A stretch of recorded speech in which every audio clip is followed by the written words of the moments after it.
পারবেন। Here is the main gate of this university. So এই গেটটা আধুনিক এবং এখানে অনেকগুলাই সুবিধা রয়েছে। তার মধ্যে প্রথম যে সুবিধার কথা আমি বলবো, এই ক্যাম্পাসটার অবস্থান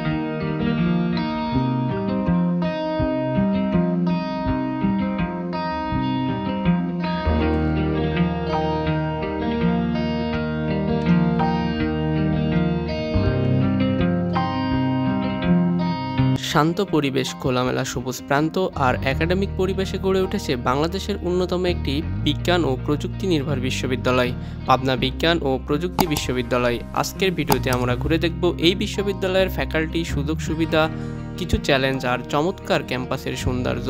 সো পুরা ভিডিওটি না টেনে দেখার অনুরোধ রইল। এটি রাজশাহী বিভাগের প্রথম বিজ্ঞান ও প্রযুক্তি নির্ভর বিশ্ববিদ্যালয়। পাবনা শহর থেকে মাত্র 4.3 কিলোমিটার দূরে ঢাকা পাবনা মহাসড়কের পাশে রাজাপুরে অবস্থিত। 2008 সালে যাত্রা শুরু করা এই ক্যাম্পাসে বর্তমানে 5টি ফ্যাকাল্টির অধীনে রয়েছে 21টি ডিপার্টমেন্ট। শিক্ষার্থীর সংখ্যা রয়েছে প্রায় 4,500 এবং শিক্ষক সংখ্যা রয়েছে 201 জনের মতো। এই ক্যাম্পাসটি জিএসসির অধিভুক্ত বিশ্ববিদ্যালয়, তাই আপনাকে এই ক্যাম্পাসে ভর্তি হতে হলে অবশ্যই জিএসসির পরীক্ষায় ভালো একটি মেধা তালিকা অর্জন করতে হবে। Hello everyone, welcome to another new video. আজকের ভিডিওতে আমরা ঘুরে দেখব পাবনা বিজ্ঞান ও প্রযুক্তি বিশ্ববিদ্যালয়। আমি এখন দাঁড়িয়ে আছি এই ক্যাম্পাসের মেন গেটের সামনে। আমার সামনে রয়েছে ঢাকা পাবনা হাইওয়ে। আপনারা যারা ঢাকা থেকে আসবেন তারা খুব ইজিলি এই ক্যাম্পাসের মেন গেটে নেমে খুব সহজে এই ক্যাম্পাসে প্রবেশ করতে পারবেন, এবং যারা অন্যান্য জেলা থেকে আসবেন তারা টার্মিনাল থেকে 5 টাকা অটো যোগে ইজিলি প্রবেশ করতে পারবেন। Here is the main gate of this university. So এই গেটটা আধুনিক এবং পুরাতন দুইটার একটা সমন্বয়ে স্ট্রাকচার দাঁড় করাইছে। এটার এখনো নেমপ্লেট দেয়নি, হয়তো বা পুরা কাজটা হয়ে গেলে খুব সুন্দরই দেখা যাবে। তো চলুন প্রবেশ করি এই ক্যাম্পাসের ভিতরে। গেট দিয়ে প্রবেশ করা মাত্রই হাতের বাম পাশে দেখতে পাবেন বিশাল গম্বুজ আকৃতির এই ক্যাম্পাসের কেন্দ্রীয় মসজিদ, এবং সামনের এই রাস্তাটা চলে গেছে যেটা দিয়ে আপনি সামনের একাডেমিক বিল্ডিং, এবং হাতের বাম হাতে রয়েছে একটা প্রশাসনিক ভবন, এবং সাথেই রয়েছে সেন্ট্রাল ফিল্ড।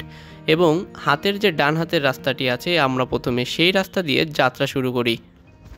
রাস্তাটা ছিল কংক্রিটের এবং পাশেই রয়েছে দেওয়ালটা খুব সুন্দরভাবে গ্রাফিক্স করা, যা দেখতে খুব ভালোই লাগছিল। কিছু সময় হাঁটার পর আমরা চলে আসলাম পাস্টিয়ানদের মুক্ত মঞ্চের এখানে। মুক্ত মঞ্চ হলো স্বাধীন চিন্তা, সংস্কৃতি চর্চা, ছাত্রস্বরে উন্মুক্ত এক প্ল্যাটফর্ম। এখানে অনুষ্ঠিত হয় গান, কবিতা, নাটক ও নানা আন্দোলনের ভাষা। খোলা আকাশের নিচে এই মুক্তমঞ্চ যেন শিক্ষার্থীদের কণ্ঠস্বরের প্রতীক।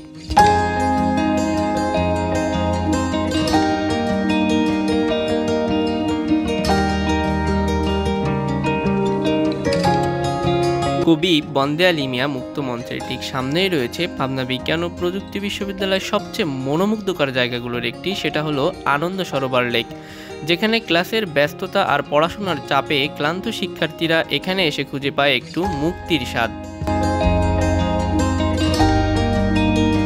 আনন্দ সরোবর লেকের পাশেই রয়েছে একটি মোরাল, যেটা এখন ভেঙে চুরে একাকার হয়ে গেছে। মোরাল থেকে একটু সামনের দিকে এগিয়ে গেলেই পেয়ে যাবেন ব্যতিক্রমধর্মী এই শহীদ মিনার।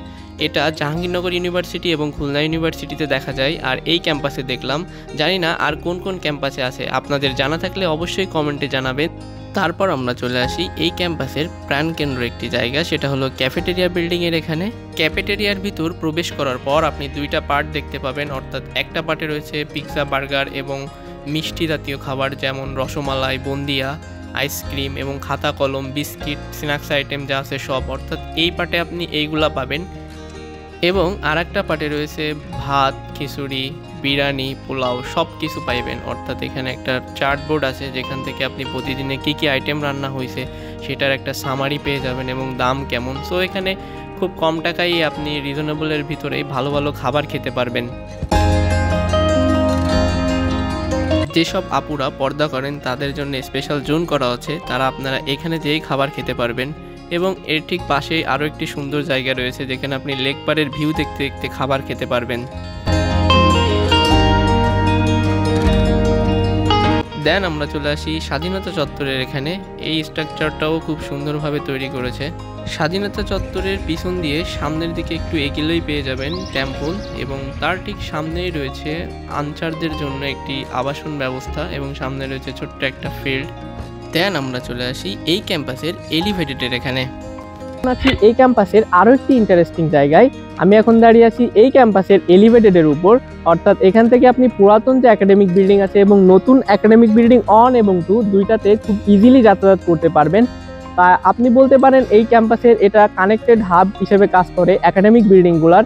এবং এখানে যে ল্যাম্পগুলো দেখতেছেন এগুলো রাতের বেলা খুব সুন্দরভাবে জ্বলে ওঠে, যার জন্য সেই সময় এনভায়রনমেন্টটা আরও সুন্দর হয়। অর্থাৎ এইখানের দিনের ভিউ থেকে রাতের ভিউ আরও বেশি সুন্দর এবং চমৎকার। এখন যে বিল্ডিংটা দেখছেন এটা হলো পুরাতন একাডেমিক বিল্ডিং।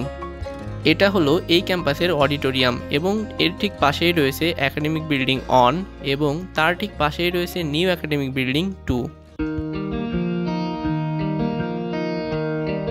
দেন আমরা চলে আসি কেন্দ্রীয় গ্রন্থাগার বিল্ডিংয়ের এখানে।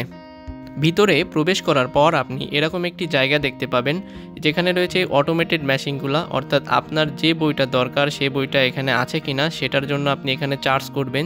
যদি এখানে সেই বইটি থাকে তাহলে আপনি ভিতরে যেয়ে সেই বইটা বের করে, অর্থাৎ নির্দিষ্ট বুক সেলফ আছে, অর্থাৎ এখানে এই বই এই সেলফে এই বই থাকে, সো সেই জায়গা থেকে আপনি বইটা সংগ্রহ করে সেটা আবার বাইরে নিয়ে এসে আপনার যে লাইব্রেরি কার্ডটা থাকবে এই কার্ডটা এখানে প্রেস করে এবং বইটা প্রেস করে সুন্দরভাবে এখান থেকে বইটা নিতে পারবেন।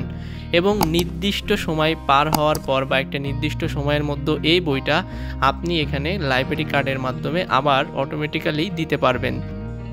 তারপর আমরা চলে আসি এই ক্যাম্পাসের মেডিকেল সেন্টারের এখানে রয়েছে একটি মেডিকেল টিম যারা এই ক্যাম্পাসের শিক্ষার্থীদের সেবা দিয়ে থাকে এবং এখানে রয়েছে একটি অ্যাম্বুলেন্স এবং রয়েছে একটি আইসিইউ অ্যাম্বুলেন্স। দেন আমরা চলে আসি অত্যাধুনিক এই কনভেনশন সেন্টারের এখানে, বিশ্ববিদ্যালয়ের সবচেয়ে বড় সভা সমাবেশ অনুষ্ঠানের জায়গা। আধুনিক ডিজাইন, বিশাল আসন ব্যবস্থা ও সাউন্ড সিস্টেম এটি যে কোনো প্রোগ্রামকে করে তোলে প্রাণবন্ত। সাংস্কৃতিক অনুষ্ঠান, সেমিনার কিংবা অরিয়েন্টেশন সব কিছুর প্রাণকেন্দ্র এই ভবন। এবং এই কনভেনশন সেন্টারের পাশেই রয়েছে ভাইস চ্যান্সেলরের বাসভবন। দেন আমরা চলে আসি এই ক্যাম্পাসের প্রশাসনিক ভবনের এখানে রয়েছে একটি আইকনিক লিফট যা এই ভবনটি সৌন্দর্য কয়েক গুণ বাড়িয়ে দিয়েছে। আর এখান থেকে পুরা ক্যাম্পাসের প্রশাসনিক যত কার্যক্রম আছে তা সংগঠিত হয়ে থাকে। এটা হলো নতুন প্রশাসনিক ভবন, এখানে এখনও শিফট করে নাই। আমার মনে হয় না বাংলাদেশের আর কোনো ইউনিভার্সিটিতে এত বড় প্রশাসনিক ভবন আছে। যদি আপনাদের জানা থাকে অবশ্যই কমেন্টে জানাবেন। এটা হলো টিচারদের জন্য আবাসনের জায়গা। এখানে 2টা ডরমেটরি রয়েছে, একটা পদ্মা আর একটা যমুনা। এইবার জানবো আমরা এই ক্যাম্পাসের আবাসন ব্যবস্থা সম্পর্কে। এখানে রয়েছে ছেলেদের জন্য 2টি এবং মেয়েদের জন্য 2টি, মোট 4টি হল। এটা হলো ছেলেদের নতুন হল, জুলাই 6 হল। এই 10তলা হলটিতে প্রায় 1000 ছাত্রের আবাসস্থল এবং এই হলটিতে যত অত্যাধুনিক সুযোগ সুবিধা তা বিদ্যমান। এখানে আছে 2 বেড এবং 4 বেড এবং এই হলটিতে রয়েছে প্রায় 6টা লিফট ছাত্রদের উঠানামার জন্য। সো মোটামুটি যত অত্যাধুনিক ফ্যাসিলিটিস দেওয়া দরকার তা এই হলটিতে বিদ্যমান।